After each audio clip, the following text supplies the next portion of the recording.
European markets are set for a higher open on Friday as global attention turns to US Federal Reserve Chairman Jerome Powell's speech at Jackson Hole Economic Symposium later today. Many analysts expect the chairman to adopt a hawkish tone and reiterate the Fed's commitment to dragging inflation back toward target. Meanwhile, the ECB's July meeting minutes were released, and they show that policymakers are increasingly concerned that inflation is getting entrenched, even as the risk of a recession is looming in the bloc. The minutes also show that further rate hikes of 25 or 50 basis points may be on the agenda. For more on this now, let's go to David Madden, who is Equiti Capital Market Analyst in London. David, many thanks for joining us today. First of all, what do you expect from the next September meeting of the ECB? Because we know that growth concerns are mounting, but experts are also warning at this point inflation in Europe might hit double digits next year. What is top of mind for policymakers in Europe at this point?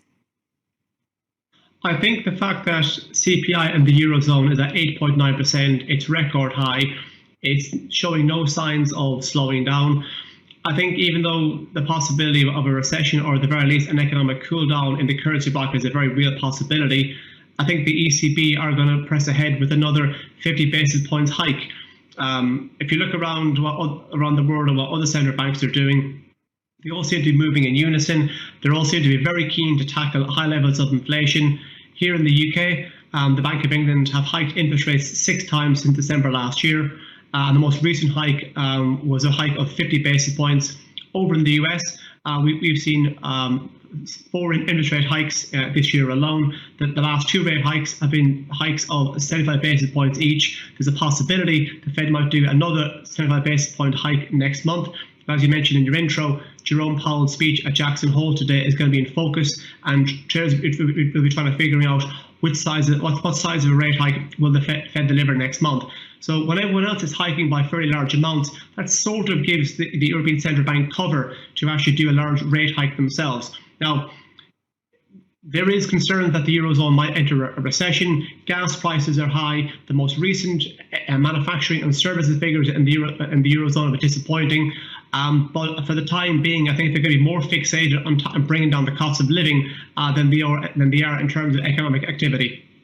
Interesting. David, is this divergence of monetary policies that you've hinted at between the Fed and the ECB having any impact on the euro depreciations that we are observing? Because the euro is trading at 2-decade low against the dollar.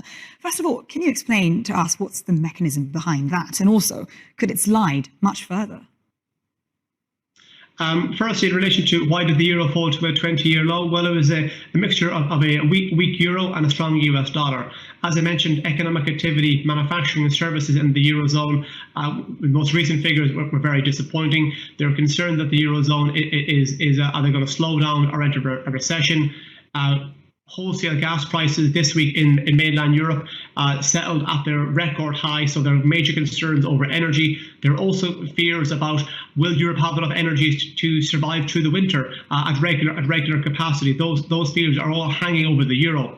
Turning attention to the US dollar, well, as I mentioned, we've had multiple interest rate hikes from the Federal Reserve in 2022. It seems as if more large rate hikes are in the pipeline, and the prospect of further rate hikes from the Federal Reserve is pushing up the US dollar.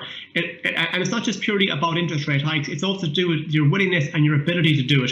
The Federal Reserve have made it very clear that they're willing to tackle inflation, whereas the European Central Bank have taken a less aggressive stance in relation to their language. In addition to that, the most recent initiative, the TPI, the Transmission Protection Instrument, is essentially a tool that will try and that will stop government bond yields from spiraling from ratcheting up too high and potentially triggering a Eurozone debt crisis part 2. And with that, traders take the view the ECB can't be as aggressive as they might want to be, or can't be as aggressive as, say, for example, the Federal Reserve.